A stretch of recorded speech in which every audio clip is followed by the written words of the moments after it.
Saan ka? Saan kita? Libre sa kaya ko. SM? O sige. Wait lang, dito tayo.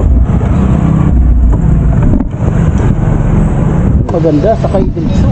Hindi madali ka ba?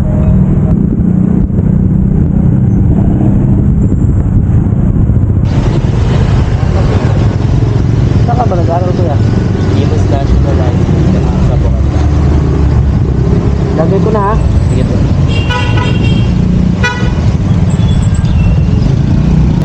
Yeah, ano, okay lang ba manalangin muna tayo?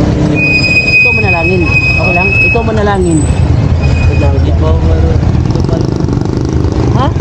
Hindi, magpasalamat ka lang at saka ano lang yung ano tayo, gabayan lang tayo sa ating pagbiyahe. Okay lang? Ganun lang. Ba't hindi ka ba nagdansal kaya? Ha? Ah, sige. Ha? Nagdadasal. Ah, sige. Maraming salamat po sa araw na ito. Bigyan niyo po kami ng gabay at protection ngayon sa biyaya namin. At salamat po sa pag-agit sa akin. Amen. Sa school na rin po. Ano? Dahil po, marami rin po kami nakakasalamat. Ah, tsaka mga bayarin. Opo, yun po. Yun, number 1 yun. Ah. Ano, gusto mo ipag-pray natin? Opo. Ha? Papasalamat din tayo. Ako na lang mag-pray doon, ha? Yun yung prayer request mo. Ano pa? Sige, sabihin ko. Ano pangalan mo, kuya? Siyan. Ha? Siyan. Siyan? Opo. Oh, sige. Dito, kuya? Wow.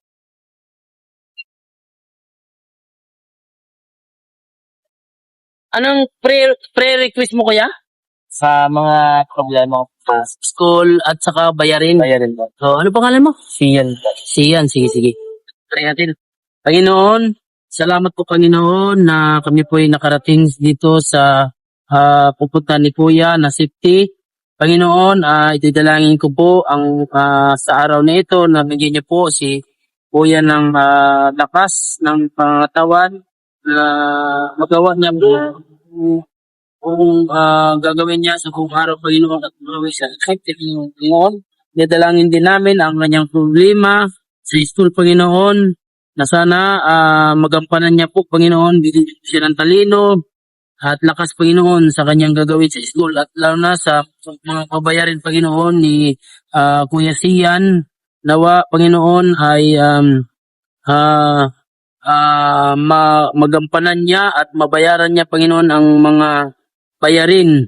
Tulungan niyo po din ang kanyang magulang Panginoon na makapag-provide at bigyan ng lakas din Panginoon. Muli, humingi kami ng kapatawaran Panginoon sa lahat ng mga kasalanan. Ito lahat Panginoon, idinadalangin namin sa pangalan ni Jesus namin tagapagligtas. Amen. Kaya, ingat. Kaya, ingat. Bye-bye. Sige.